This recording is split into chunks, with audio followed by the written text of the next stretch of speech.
Vamos a hablar esta noche en nuestra serie Amores Desgraciados, los únicos que existen por otra parte, de Simón Bolívar y de una de sus enamoradas, o su enamorada. Simón José Antonio de la Santísima Trinidad Bolívar y Ponte Palacios nació en Caracas, en la Capitanía General de Venezuela, el 24 de julio de 1783. Nació en una casa noble, de muy distinguida posición, pero quedó huérfano muy pequeño. Sus padres murieron de tuberculosis, los dos, creo yo, ¿no? Y él quedó al cuidado de sus tíos, que encomendaron su educación al célebre filósofo Simón Narciso Jesús Rodríguez, que fue una figura fundamental en la vida de Bolívar. Bueno, en determinado momento Bolívar viajó a España para completar sus estudios. Tenía 15 años. Pasó allí un tiempo y cuando tenía 17 conoció a María Teresa Rodríguez del Toro y Alaiza, que era 3 años mayor que él, ¿no? Y se casaron.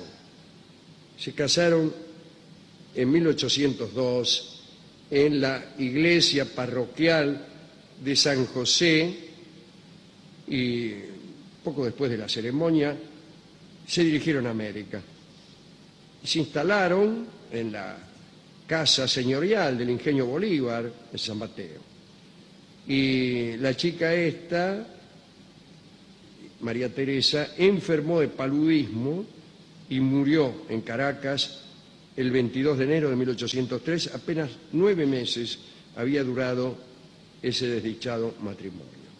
Simón amaba a su esposa entrañablemente y sobre la tumba de María Teresa juró nunca más volver a casarse. No voy a casar más, qué sé yo. Al poco tiempo viajó nuevamente a Europa y allí volvió a encontrarse con Simón Rodríguez, ¿no? Y su mentor. Y anduvieron los dos juntos por el viejo mundo, pensando en la libertad latinoamericana. Y en verdad lo hacían muy intensamente, se conectaban con otros americanos que andaban por allá soñando con lo mismo. Y una fecha crucial para la causa de la libertad latinoamericana es el 15 de agosto de 1805, cuando en el Monte Sacro, en Roma, el joven Bolívar jura ante su mentor dar la vida, si era necesario, por la libertad de Venezuela. A él le gustaba jurar, ¿no? Pero este juramento fue famoso y lo mantuvo con igual integridad que el anterior, que había sido el de no volver jamás a casarse. Algunos dicen que esas palabras se conservan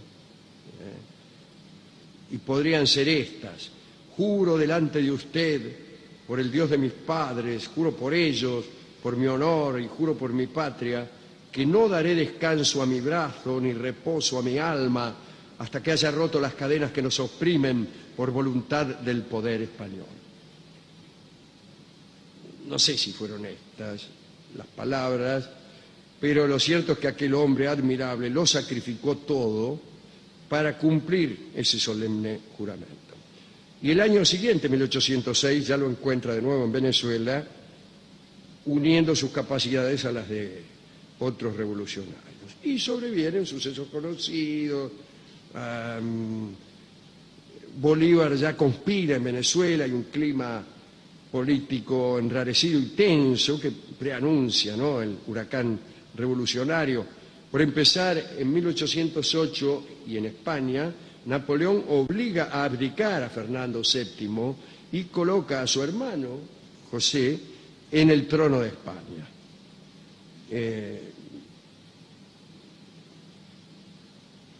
De resultas de una serie de acontecimientos, cuyo desencadenante fue es decir, esto permite que se ponga en cuestión la legitimidad del gobierno de España en América, toda vez que ni siquiera estaban gobernando en la misma España. Bien, El caso es que el 5 de julio de 1811 se constituye la primera república en Venezuela. Pero enseguida desde España mandan a bloquear los puertos y las tropas realistas finalmente recuperan el control y con la firma del Tratado de la Victoria se establece nuevamente el poder español sobre el país. Bolívar se refugió primero en Curazao, después a Nueva Granada. Bueno, finalmente, dotado de medios, el 13 de febrero de 1813 volvió a su patria y derrotó a los realistas con indomable fiereza en un avance incontenible que se conoce en la historia como la campaña admirable. Ahí obtiene la rendición del enemigo español y en una jornada llena de gloria entra Bolívar en Caracas, aclamado por la población, el 6 de agosto de 1813. Pero la suerte de la guerra no favoreció mucho tiempo al joven Estado venezolano. Una serie de derrotas militares acabó con la Segunda República. Las fuerzas bolivarianas debieron retroceder, el Libertador pasó a Cartagena y luego a Jamaica, Haití, pero bueno, el caso es que se recupera y en 1818 ya había consolidado su victoria, haciendo retroceder a las fuerzas realistas y constituyéndose él mismo en jefe indiscutible de las armas patriotas en la región. Bien. El 10 de agosto de 1819, sus tropas ingresaron victoriosas en Bogotá, y así se expandió la luz de la libertad a nuevas regiones, y dando nacimiento a la República de Colombia, de la que Bolívar fue proclamado el primer presidente en diciembre de 1821. Anteriormente, en la batalla de Carabobo, había librado a Venezuela definitivamente del poder español. Bueno, dispuesto a unir fuerzas con otros jefes patriotas, Simón Bolívar llegó a Quito, a Ecuador, el 16 de junio de 1822. Siempre aclamado, la gente arrojaba flores a su paso, y en una de ellas, desde un balcón, una bella joven, Manuela Sáenz Aizpuru, le tiró un ramo de flores con tan mala puntería que en vez de caer delante del caballo, como se estila, para que el caballo lo pise, se le acertó a Bolívar en el marote, sería mejor decir, pero en realidad fue en el pecho. Y sorprendido, Bolívar levantó los ojos y ahí es que ambos se vieron por primera vez. Bolívar se quitó galantemente su sombrero de guerra, saludó a la muchacha, que, bueno, avergonzada, solo atinó a mirarlo, yo qué sé. ¿Quién era esta muchacha? Había nacido en 1797, hija de hidalgos, educada por las monjas del Real Monasterio de la Limpia e Inmaculada Concepción y también por las hermanas del convento de Santa Catalina de Siena. Se había distinguido desde niña por una brillante inteligencia. Era casada. Se había casado en 1817, a los 19 años, con el médico inglés James Thorne. Esto en la ciudad de Lima, Perú. Y parecía que su vida iba a terminar así, en el papel asignado a las mujeres de su rango social, pero no. La inquieta Manuela se aplicó con el mayor entusiasmo a las actividades revolucionarias, tan aplicadamente que en el Perú el general José de San Martín, después de libertar el Perú y proclamar su independencia, le otorgó el título de caballeresa de la Orden del Sol. Bueno, pero volvamos a Quito. Días después de aquel primer encuentro, había un bailongo en homenaje al libertador Bolívar y, por supuesto, Manuelita Sáenz estuvo allí. Bueno, vamos a hacerla corta. Se hicieron amantes esa misma noche, ahí entre los suyos. No, entre los suyos no, eso bueno, sí. Por decirlo así, ¿no? Y sin dudarlo, Manuelita dejó a su marido, que acá dice que le llevaba muchos años de edad. Agregó. Claro, bueno. Qué común en Qué raro que justificación. no lo dejó antes. Y los ruegos de Thorn, quien la quería sinceramente, fueron vanos. Quiere decir que le rogaba. Por favor, por favor. que no te vayas. ¿Qué te cuesta? No sé si... Please. Claro. Le decía, ¿no? Bien. Los últimos bastiones del poder español en América fueron derrotados por los patriotas y allí estaría la fiel Manuela Sáenz. Así, el 6 de agosto de 1824, Bolívar y Sucre aplastaron al ejército español dirigido por el general Canterac en el combate de Junín, ¿no? Y el 9 de diciembre de 1824 ya Sucre solo en Ayacucho. Y termina el poder español en América del Sur. Pero ya empezaba a visorarse el peligro que representaba el frente interno con las desavenencias y las luchas intestinas y bueno, todo eso. En septiembre de 1826 el Libertador se dirige a Colombia. Ya en Venezuela y siempre soñando con el establecimiento de la Gran Colombia, Bolívar se declaró dictador el 27 de agosto de 1828. Y si bien muchos admiraban al veterano general que había libertado tantas naciones, no por ello faltaban los que se oponían a su estilo de gobierno y a sus pretensiones de unificar los países ya libres del yugo colonial, ¿no? Y había varias sociedades secretas que, con cierta virulencia, se proponían el derrocamiento de Bolívar o incluso su eliminación física. Eran conocidas como sociedades de salud pública y había allí figuras políticas, pero también militares, comerciantes, estudiantes, hombres de letras. En una de esas sociedades secretas se decidió que la única manera de librarse de Bolívar era matándolo. Y ahí organizaron un atentado con la participación de militares que no estaban de acuerdo, ¿no?, con el régimen castrense. Y la acción de armas se pactó para la medianoche del 25 de septiembre de 1828. Bueno, Bolívar estaba lo más tranquilo en su casa polillando. Era el Palacio Presidencial de San Carlos, en realidad, ¿no? Manuela, en cambio, no podía pegar un ojo porque estaba muy preocupada, qué sé yo, y estaba despierta. Y en la oscuridad, un grupo integrado por, qué sé yo, 40 muchachos ahí, militares, civiles, en fin, todo macanudo, mandados por el periodista y oficial Pedro Carujo, hijo de un oficial realista, se deslizaba sigilosamente el grupo, hacia el palacio. Llegaron ahí, forzaron la entrada y cuando llegaron a la primera línea de la guardia asesinaron a los de consigna y empezaron a recorrer las habitaciones a ver dónde apolillaba Bolívar.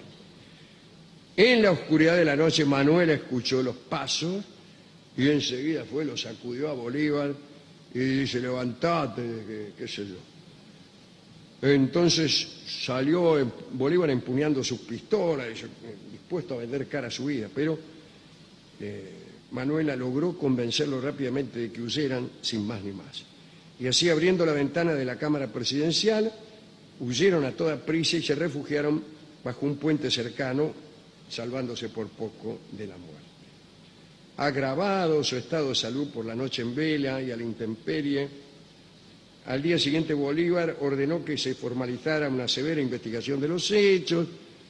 Bueno, se hizo la investigación, agarraron a los participantes, a los instigadores y a muchos de los que directa o indirectamente habían participado, fueron detenidos, interrogados, juzgados, condenados a muerte o a prisión o a exilio.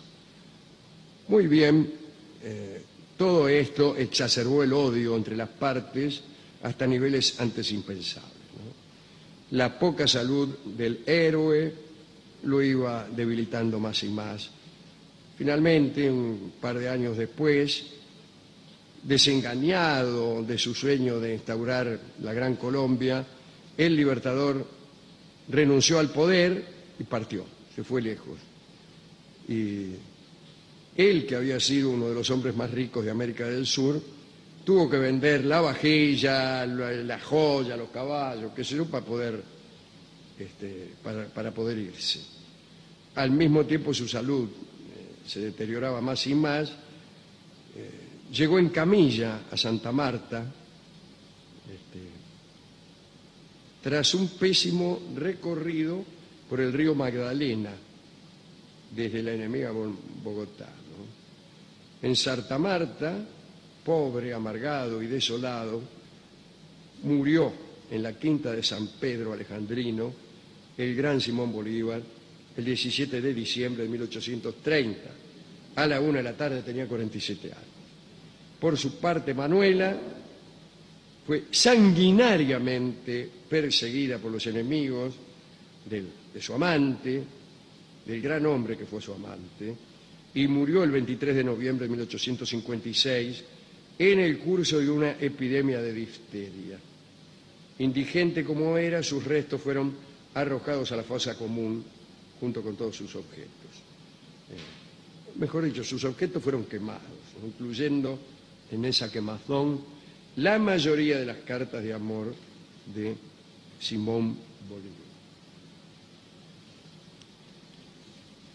¿Y este fue un amor desdichado?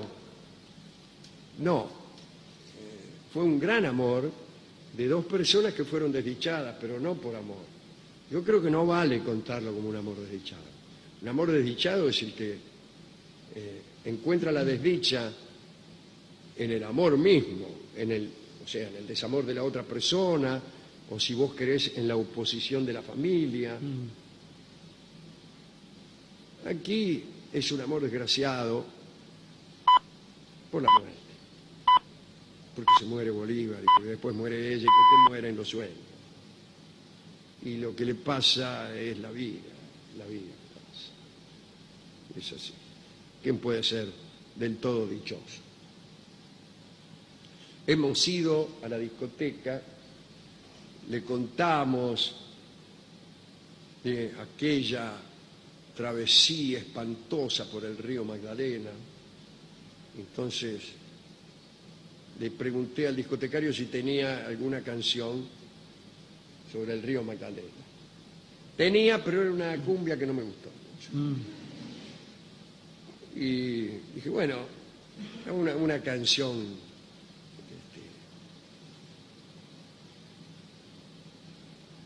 una canción de Colombia o mejor de Venezuela. Y dice, mira, tengo otro río. Y está muy bien tocado por el Quinteto Anacruza, quinteto de José Luis Castiñeira. Así que vamos a escuchar Río Manzanares, que desemboca ahí en el Caribe. Sí, creo que cerca de Cumaná, ¿no? Ninguno de estos episodios tuvo lugar por ahí cerca, pero es una canción, es una hermosa canción, una canción de la tierra de Bolívar. Y vamos a escucharla ahora por Anacruza.